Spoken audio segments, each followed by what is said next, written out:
ஆளுங்கட்சியை சேர்ந்த நபர் தாக்கப்பட்ட சம்பவம் மிகவும் பரபரப்பாக பேசப்படுகிறது. நெறியாளர் 5 பேர் ஒரு பக்கம், இந்த பக்கம் அதிமுக, இல்லாட்டி தாவேகா, இல்லாட்டி பாஜக. இந்த 3ல் யாராவது ஒருத்தர் போய் மாட்டிக்குவாங்க. அவங்கள போட்டு அடிக்கிறது.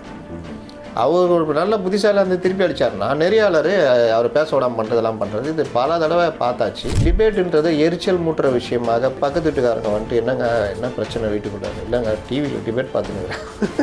நீங்கள் உங்கள் நேரத்தில் அவர் நேரத்தில் நீங்கள் இது பண்ணுறது சண்டை மூட்டி விடுறதும் சில சமயம் சண்டை மூட்டி விடுறதுலாம் அந்த நிகழ்ச்சிக்கு போகிறாங்க. இவர் ஒரு கருத்து வைக்கிறாரு, அவர் ஒரு கருத்து வைக்கிறார். ஆரோக்கியமான இது கருத்தால் எதிர்கொள்ள முடியாமல் வெளியில் வந்து கருத்தால் எதிர்கொள்கிறேன் வாடா அப்படின்ற வாடா ஏரியாவுக்கு வாடா. நீ கருத்து சுதந்திரம் பேரில் வந்து அடிச்சுக்குவேன் வெட்டிக்குவேன் 4 பேர் இந்த கூட்டத்தில் ஒருத்தர் 2 பேர் கத்தியில் குத்திட்டாங்க என்ன பண்ணுவீங்க? ஆட்சிக்கு முதல்வர் மட்டும் பாவம்பா நல்லவர் பானா அப்போ அவரை மட்டும் நாங்கள் கொளத்தூரில் தேர்ந்தெடுக்கிறாங்க, மற்றவங்க எல்லாம் கண்டோம். இதோட இந்த மாதிரி விஷயங்கள் நிறுத்தணும். இது என்னமோ அதை சொல்வதெல்லாம் பொய் மேலே வைக்காத கை அந்த மாதிரி இருக்குது.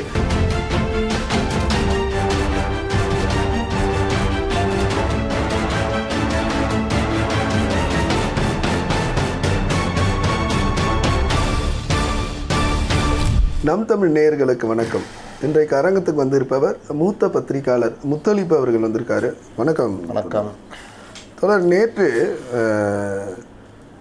டிபேட்ஸ் நடத்தக்கூடிய தனியார் தொலைக்காட்சிகளில் ஆளுங்கட்சியை சேர்ந்த நபர் தாக்கப்பட்ட சம்பவம் மிகவும் பரபரப்பாக பேசப்படுகிறது. இந்த சம்பவம் ஆரோக்கியமான விஷயமா நினைக்கிறீங்களா, இல்லை இந்த கருத்து சுதந்திரம் பறிப்போவதை பற்றி பலமுறை திமுக குரல் கொடுத்துருக்காங்க ஆதரவாக. அந்த நபர்கள் பெயர் அடிப்படும் போது அதை நம்ம எப்படி பார்க்கலாம் தொடர்?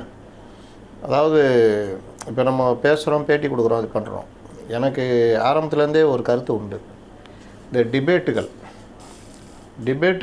இப்போ என்னெல்லாம் கூட கூப்பிட்ருக்காங்க, முன்னணி சேனலில் கூட கூப்பிட்ருக்காங்க.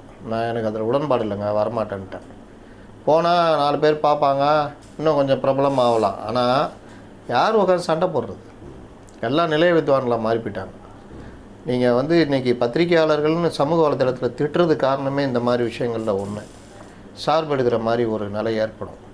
அப்போ என்ன ஆகுதுன்னா, ஒரு டிபேட்டு இப்போ எப்படி கிண்டலுக்குரியதாக மாறிடுச்சுன்னா, பத்திரிகையாளர் போர்வையில் ஆளுங்கட்சி ஆதரவாளர், சமூக ஆர்வலர் அரசியல் விமர்சகர் போர்வையில் ஆளுங்கட்சி ஆதரவாளர், தோழமை கட்சிகள் போர்வையில் ஆளுங்கட்சி ஆதரவாளர், அப்புறம் ஆளுங்கட்சியை சேர்ந்தவர், நெறியாளர் 5 பேர் ஒரு பக்கம், இந்த பக்கம் அதிமுக, இல்லாட்டி தாவேகா, இல்லாட்டி பாஜக. இந்த 3ல் யாராவது ஒருத்தர் போய் மாட்டிக்குவாங்க. அவங்கள போட்டு அடிக்கிறது. அவர் ஒரு நல்ல புத்திசாலி அந்த திருப்பி அடித்தார்னா, நெறியாளர் அவர் பேச விடாமல் பண்ணுறதெல்லாம் பண்ணுறது இது பல தடவை பார்த்தாச்சு. இந்த விஷயத்தில் போய் நம்ம ஏன் நிலை வித்வான்லாம் மாட்டினோன்னு நான் கும்பிடு போட்டு வரலங்கன்ட்டேன். இது டிபேட்டுன்றது எரிச்சல் மூட்டுற விஷயமாக பல இடங்களில் ஒரு தடவை எங்கள் வீட்டிலே பக்கத்து வீட்டுக்காரங்க வந்துட்டு என்ன பிரச்சனை வீட்டுக்குள்ளே இல்லைங்க டிவியில் டிபேட் பார்த்துன்னுக்குறேன். அப்போது டிவி டிபேட்டும் பிக் பாஸ் சந்தை கடை மாதிரி ஆச்சு. அது மாதிரி ஆச்சா பூச்சான்னு அது கத்துறது யார் கத்துறாங்களோ அவங்க சிறந்த டிபேட்டு. நான் உண்மையிலே சொல்கிறேன், உடல்நலத்துக்கு கேடு இந்த கலந்துக்கிறவங்களுக்கு. ஏன்னா டெய்லி ஒன்றில் கலந்துக்கிறாங்க, டெய்லி கத்துறாங்க, அது பெரிய பிரச்சனை. அதில் லேட்டஸ்ட் ஆட்கள்லாம் கொஞ்சம் பேர் திடீர்னு சேருவாங்க, அதெல்லாம் பண்ணுவாங்க. இது சரியாக போகல, ஜனங்க ஏற்றுக்கல. இதில் நல்ல விஷயம் என்னென்னா, பாலிமர் டிவி மட்டும்தான் அவர் அந்த எம்டி கல்யாண சுந்தரம் மட்டும் தான் இதுக்கு ஒத்துக்கவே மாட்டார். டிபேட் ஆகுதுன்னா அந்த இதில் மட்டும் கிடையாது பாருங்கள். ஆமாம், தமிழ் இது நியூஸ் தமிழில் கூட கொஞ்சம் வேறு வடிவத்தில் கொண்டு வந்துட்டாங்க. ஆனால் இன்னும் அவங்க டிபேட்டுக்கு வரல. அவங்க அந்த ஆடியக்ஸ் அதுன்னு போடுறாங்க, ஏதோ அவங்களுக்குள்ளே பேசிக்கிறாங்க, கருத்து சொல்லிகிட்டு இருக்கிறாங்க, இது எடுக்கிறாங்க, இன்டர்வியூ எடுக்கிறாங்க ஒரு இஷ்யூ பொறுத்து. ஆனால் இன்னும் அவங்க டிபேட்டுக்கு வரல. ஆனால் மற்ற சேனல் எல்லாமே நேற்று அந்த மாலைமுரசு உட்பட இந்த டிபேட்டுகள் இது மாதிரி வச்சுக்கிட்டு இருங்க உங்களுக்கு அவர் நெறியாளர் ஒரு கோட்டை மாட்டிக்கிறதும், அவர் பெரிய நம்ம பல பேரை பார்க்கும்பொழுது எங்கேருந்துடா வந்தாங்க இவங்கன்ற மாதிரி உட்காந்துட்டு கேட்குறதும், தப்பாக அவர் வளரும் போது இவர் கம்முன்னு வாயை பார்த்துக்கிட்டு இருக்கோம், இல்லாட்டி இவரே தப்பாக சொல்கிறதும், இந்த மாதிரி கூத்துல உங்களுக்காக நேரத்தை கொடுக்குறேன், நீங்கள் உங்கள் நேரத்தில் அவர் நேரத்தில் நீங்கள் இது பண்ணுறது சண்டை மூட்டி விடுறதும், சில சமயம் சண்டை மூட்டி விடுறதெல்லாம் அந்த மாதிரி விஷயங்கள் இது எல்லாமே ஜனங்களுக்கு எரிச்சலாகிடுச்சு, யாரும் பார்க்குறதில்ல. இப்போ என்ன பண்ணிட்டாங்க, அதிலிருந்து போயிட்டு கட் பண்ணி யூடியூப்பில் போடுறது. சகாயராஜின் சாமர்த்தியமாக பேசிய சகாயராஜ் அப்படின்னு என்ன பேசுகிறான்னு பார்த்தா அதுக்கு ஒரு 50,000 வரும். அதில் தான் வருமானம். டிபேட்டை ஒருத்தன் சீன்றது கிடையாது, சானியை போடா அப்படின்ட்டு வேறு இதுக்கு போயிடுறாங்க. அப்போது ஒவ்வொருத்தரும் முத்தாய்ப்பாக பேசிய முத்தலிஃப், ஜெயமாக பேசிய ஜெயக்குமார், கலக்கிய இவர் கரிகாலன், ஏதாவது ஒன்று போட்டு அடிக்கிறது, கீழே போட்டு இது பண்ணுறது. இது ஒரு பார்ட்டு போய்கிட்டு இருக்குது. இதில் அடுத்த கட்டமாக வாடகைக்கு எடுத்து இந்த தந்தி டிவியிலேருந்து எல்லாரும் ஆரம்பித்தாங்க. தந்தி டிவி, தலைமுறை, மாலை முரசு, நியூஸ் 18 போய் ரோட்டில் உட்காந்துக்கிறது, ஒரு இடத்துல உட்காந்துட்டு விவாத மேடை, மக்கள் மன்றம், என்னென்னவோ பேர் வச்சுக்கிட்டு அங்கேயும் அப்படி தான். அதில் பல விஷயம் இது வந்து நாகரிகமாக இருக்கும். எதிர் பார்ட்டிகளோட ஒருத்தர் செல்லமாக கலாய்ச்சிக்கிட்டு அப்படியே இருக்கும், நல்லாயிருக்கும். ஆனால் எல்லாரும் அவங்க ஆதரவாளர் கூட்டு வந்துடுது. இவங்க பேசும்போது இங்கே கத்துறது, அங்கே பேசும்போது கத்துறது. அதுக்கப்புறம் ஒரு கட்டத்தில் என்ன ஆகிடுச்சு, சேரை தூக்க ஆரம்பிச்சிட்டாங்க. விவாத மேடை பாதியில் நிற்கிறதுலாம் போச்சு. கீழே இருக்கிறவங்க அடிச்சிக்கிட்டாங்க. போலீஸ் உள்ளே வரும், தடுத்து விடும், இல்லை நடக்குது. அப்புறம் ஒரு கட்டத்தில் போலீஸ் என்ன பண்ணிட்டாங்க, இந்த வேலை ஏன்னா அவங்களுக்கு 1000 பிரச்சனை இருக்குது. நீ வாட்டில் ஊரில் இருக்கிற பஞ்சாயத்துலாம் கொண்டு வந்து ரோட்டில் வச்சுக்கின்னு, கல்யாண மண்டபத்தில் வச்சுக்கிட்டு சண்டை மூட்டி விட்டுட்டு இவங்களை வந்து தடுக்கிறதா போலீஸுடைய வேலை? அடித்து மாட்டேக்கிட்டே அவனை குத்தி கொலை பண்ணிட்டான். சட்டம் அவனுக்கு பிரச்சனை இல்லை, இதே உருவாக்குறது. இதே வந்து போலீஸு பர்மிஷன் கொடுக்கல ஒரு கட்டத்து மேலே. உடனே நாங்கள் எங்கள் ஸ்டுடியோவில் நடத்துகிறாங்க. இப்படி ஒரு இதில் தான் நீங்கள் என்ன வேணால் பேசிங்கன்ற, நீங்களே பேசிங்க, நீங்களே சிரிச்சிங்க, நீங்களே அழுதுங்க. ஒருத்தர் இருக்கிறாரு தமிழன் பிரச்சனை, நான் சிரிச்சாலே பக்குன்னு இருக்கும் நமக்கு. நான் அடிக்கடி ஜோக்காக சொல்கிறது, யாராவது குற்றவாளி குற்றத்தை ஒத்துக்கலைன்னா தமிழன் பிரச்சனை எதிரில் உட்கார வச்சு சிரிக்க விட்டிங்கன்னா, ஐயா உண்மையெல்லாம் சொல்லிடுறேன், அந்த வீட்டில் மட்டும் திருடல, இன்னும் 2 வீட்டில் திருடிக்கிறேன், தயவுசெய்து அவரை எழுப்பி கூட்டு போக. அவர் வந்து கோவப்பட்டார்னா சிரிச்சிக்கிட்டே இருப்பார். இல்லாட்டி நடுநடில் இன்னும் இந்த சேட்டைகள்லாம் பார்க்கலாம். எதிராளி பேசிக்கிட்டு இருக்கும் போது சிரிக்கிறது, கிண்டல் பண்ணுறது மாதிரி பண்ணுறது. அந்த ஒரு அருணன், மார்க்சிஸ்ட் கட்சியில் இருக்கிற அருணன், இந்த மாதிரி சில பேர். அப்புறம் பொய்யா புழுவுறது, டேட்டாஸ் தப்பாக சொல்கிறது, அவனை நிறுத்த சொல்லு நான் நிறுத்துறேன்ற பாணியில் பேசுகிறது, எது எடுத்தாலும் அங்கே போயிடுறது. இந்த மாதிரிலாம் இது ஒரு பாட்டு போயிருந்தது. ரைட்டு. கடைசியில் என்ன ஆச்சு, சண்டையில் போய் முடியுது. தனிநபர் தாக்குதல் சண்டையில். இதில் நேற்று அவர் செந்தில், அவர் எப்போவுமே போட்டு கற்றுக்கிட்டு இருப்பார். அவர் அந்த ஒரு இது எனக்கு என்னென்னு பேச, அமெரிக்கா போய்ட்டு வந்துட்டு தமிழ்நாடு சென்னைலாம் வந்து அமெரிக்காவோட எவ்வளோ மடங்கு சூப்பராகுதுன்னு சொன்னவர். எவ்வளோ புழுலாம், ஏக்கரா கணக்கிலே புழு வருதுன்ற மாதிரி இதாச்சு. இந்த மழை டைமில் அவர் வீடியோலாம் எடுத்து போட்டாங்க. எப்படிப்பா அமெரிக்கா லெவலில் இருக்குதா அப்படின்னு. அதுக்கும் இவங்க பதில் வச்சுருப்பாங்க, அமெரிக்காலே வெள்ளம் வந்துச்சு தெரியுமா அப்படின்வாங்க.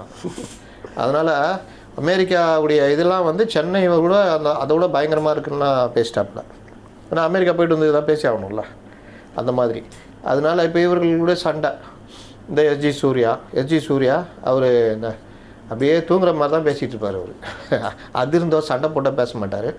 அவர் கருத்தை அவர் சொல்லிகிட்டு இருப்பார். கல்யாண சுந்தரம்லாம் கூட இறங்கி அடிப்பார். ஆனால் இவர் நேற்று தகராறிட்டு வெளியில் வந்துட்டு அவர் ஒரு இது வீடியோ போட்டிருக்காரு பாருங்கள். உள்ளே வச்சு மறைச்சல, இப்போ அண்ணன் சேகர் பாபா ஆட்கள் இருக்காங்க, வா காத்துக்கிட்டு இருக்கிறேன் வான்னு. இதெல்லாம் என்னங்க இது? கருத்தால் எதிர்கொள்வதற்கு இவர்கள் அந்த நிகழ்ச்சிக்கு போகிறாங்க.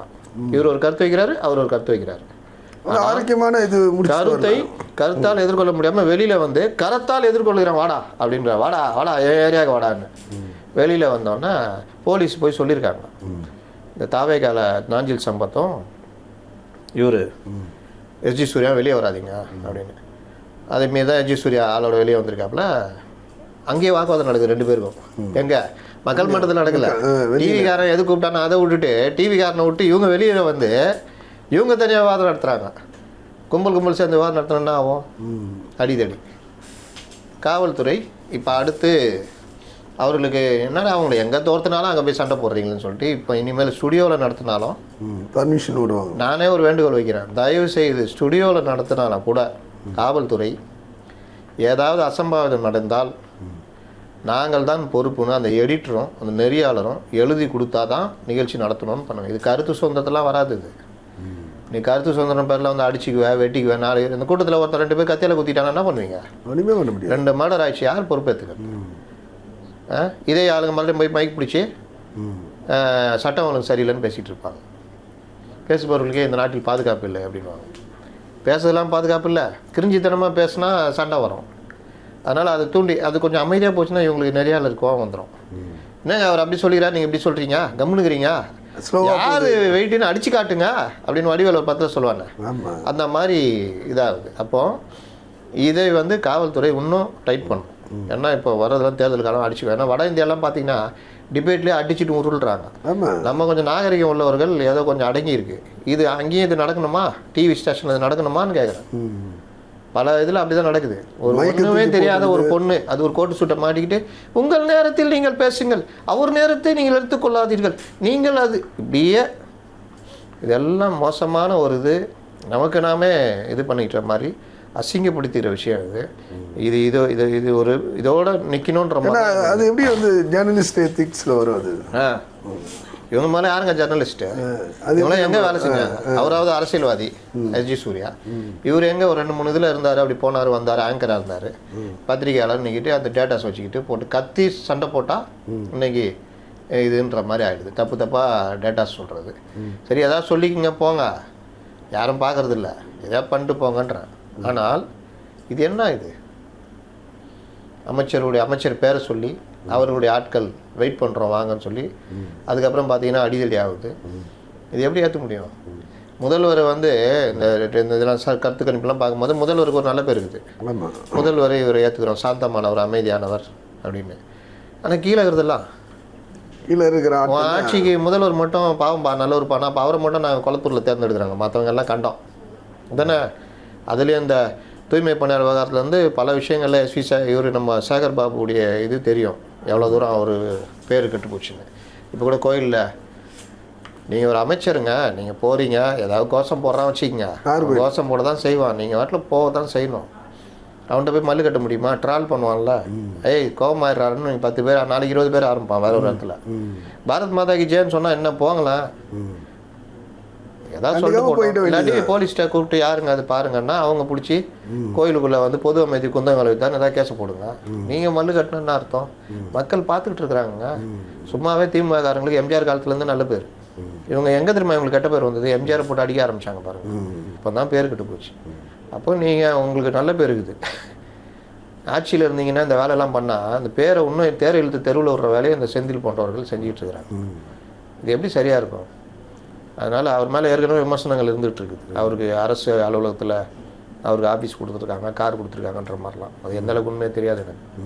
அப்போ இந்த மாதிரி விவகாரங்களில் இவருக்கு வேலை எது கொடுத்துருக்காங்க அவங்க? உண்மையிலே நீங்கள் எங்களுக்காக போய் பேசுங்க, பத்திரிகையாளர் போகிறவங்களே எங்களுக்காக பேசுன்னு கொடுத்துருக்காங்க, அந்த வேலையை தானே பார்க்கணும். ஆமாம், அதை விட்டுட்டு வந்து இது வந்து ரொம்ப மோசமான ஒரு விஷயம். இதோட இந்த மாதிரி விஷயங்கள் நிறுத்தணும். இது என்னமோ அதை சொல்வதெல்லாம் பொய், மேலே வைக்காத கை அந்த மாதிரி இருக்குது. இனி மேலே ஆமாம், மேலே சொல்வதெல்லாம் பொய் தானே பெரும்பாலும் இவங்க பேசுறதெல்லாம் பாதிக்கு மேலே சொல்வதெல்லாம் பொய்.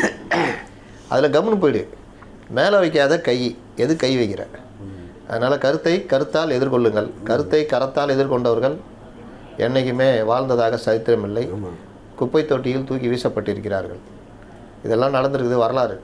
அதனால் ஏன் கோபம் வருதுன்னு கேட்குறேன்.